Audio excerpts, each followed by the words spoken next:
The media needs symbols. It needs symbols of oppression. It needs symbols of backwardness. And it's chosen niqab as its symbol of oppression and backwardness and call to gender rights and things like this. So in terms of the media, there's not really much that one can do to tackle the media, except for trying as much as possible to put positive images of women in niqab out there. The more women we have in niqab who are achieving great things, who are going out there and making a difference, the more the public perception of niqab starts to change. It upsets me when people see the niqab as something that holds women back. I don't believe that. Yes, there are restrictions and there are things that are more difficult for you, but it depends on who you are as a person.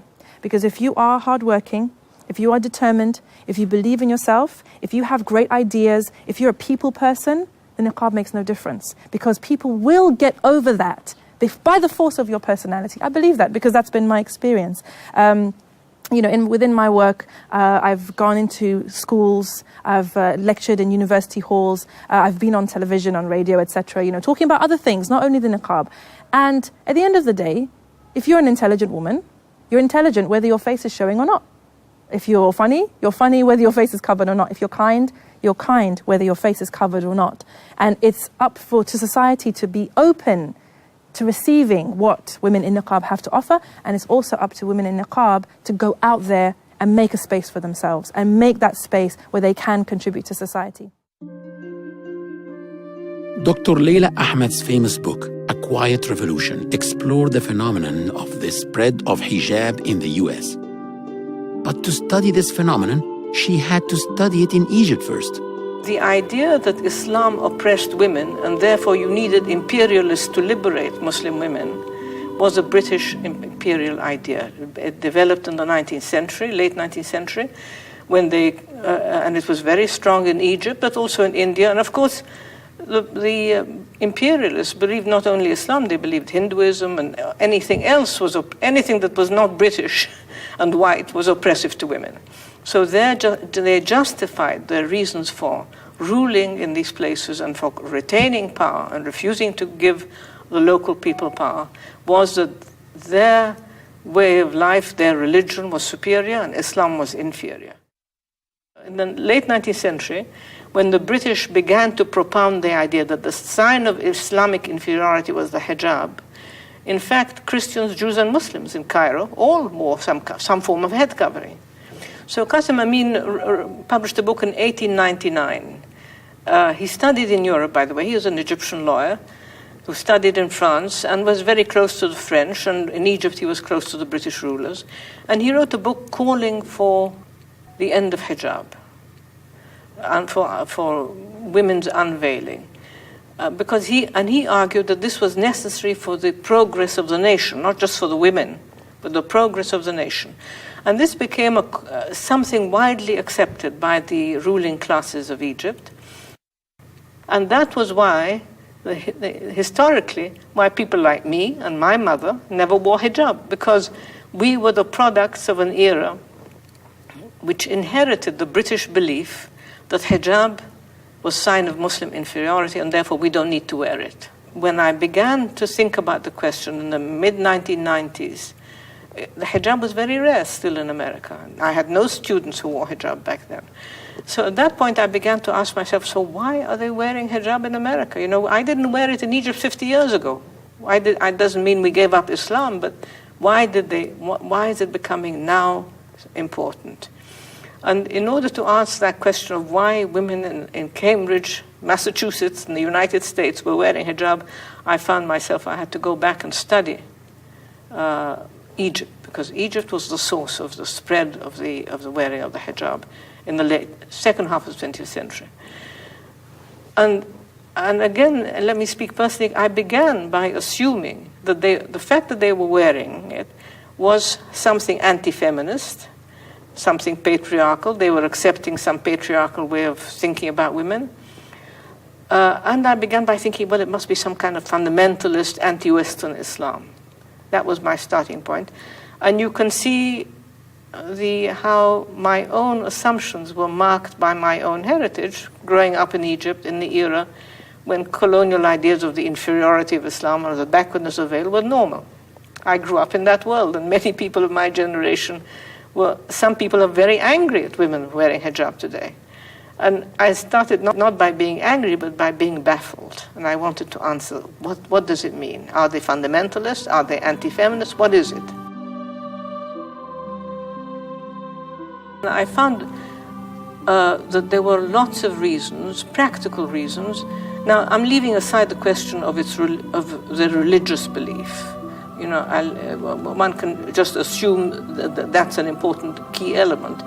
But I based my observations on the studies that were done at the time by anthropologists and various scholars of kind, asking women, why are you wearing hijab? What does it mean to you? And among the answers they gave was disenchantment with the corruption of society, that they were standing for justice, they wanted a new kind of society, and also that gave them rights. So they had the right to go to work now. In the old days, it was awkward for women to work in an office full of men. As they put on hijab, they could say, well, you know, we're Islamically covered. You have no right to discriminate against us.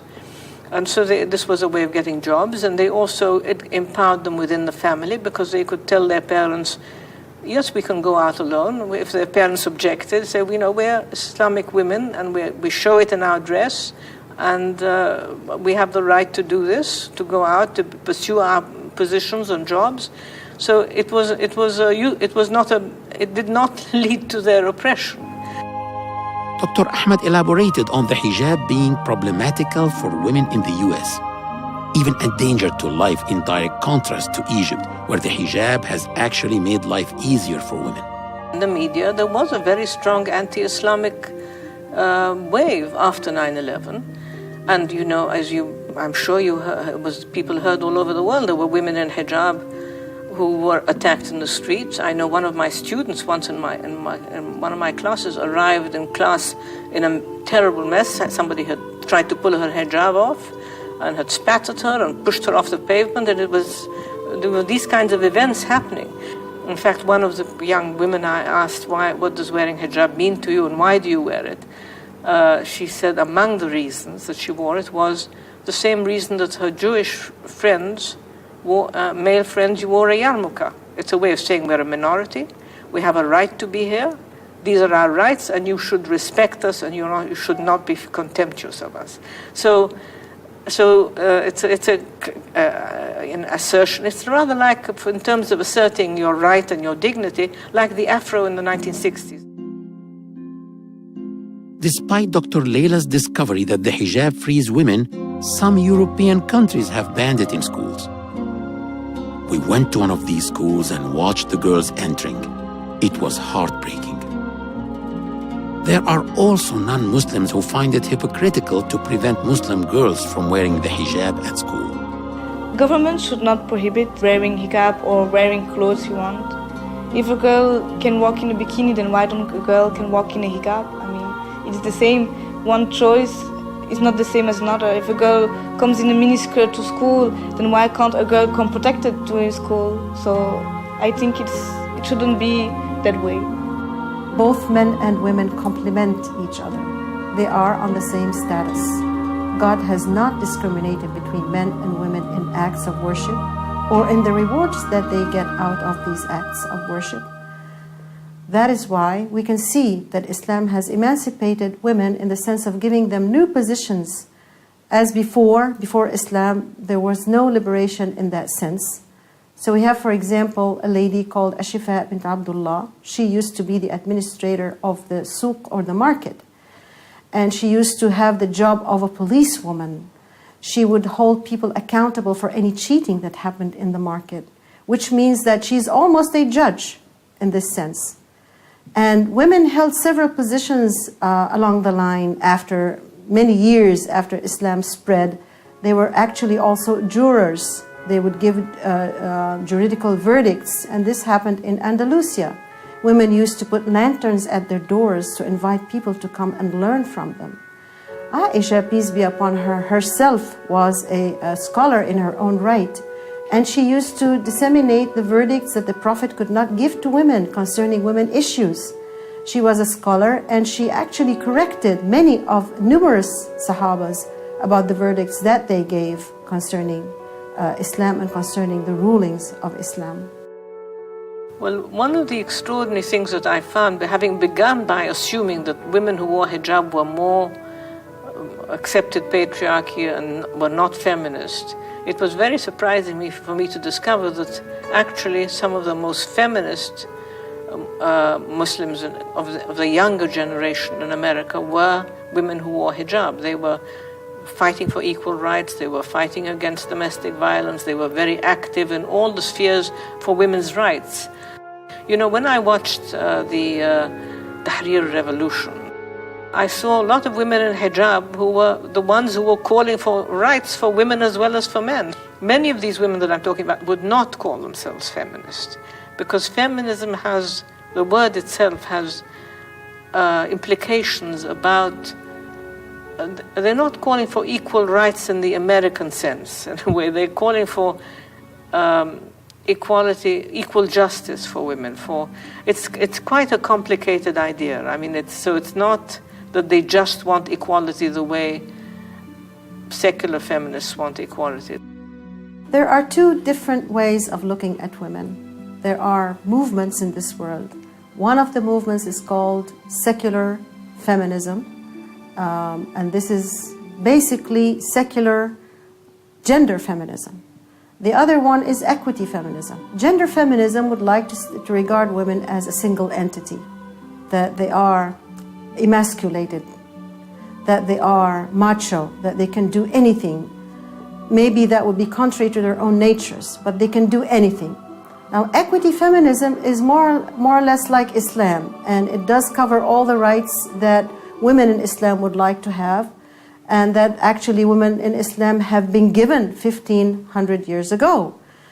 That is why it is important to look at women as part of a context. This context is the family. So when God Almighty created Adam, He created Eve, and then came the descendants. That is why women are part of a family, their fathers, their mothers, they are sisters, they are daughters. That is why we should not look at them as a single emasculated entity.